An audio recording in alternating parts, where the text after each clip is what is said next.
Abdullah ibn Məsud doğru danışan və doğruluğu təsdiq olunan Allah elçisinin, onu Allahın salavatı və salamı olsun, bizə belə buyurduğunu rəvayət edir.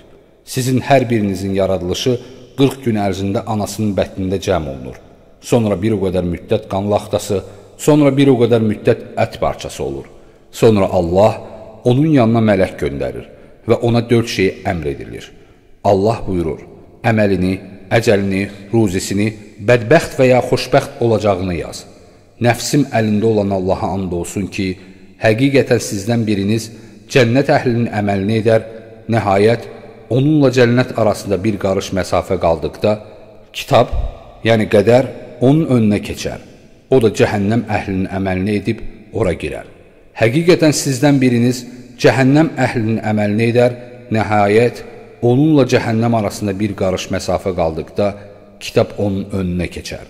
O da cənnət əhlinin əməlini edib ora girər. İbn Məcə 76-cı hədis.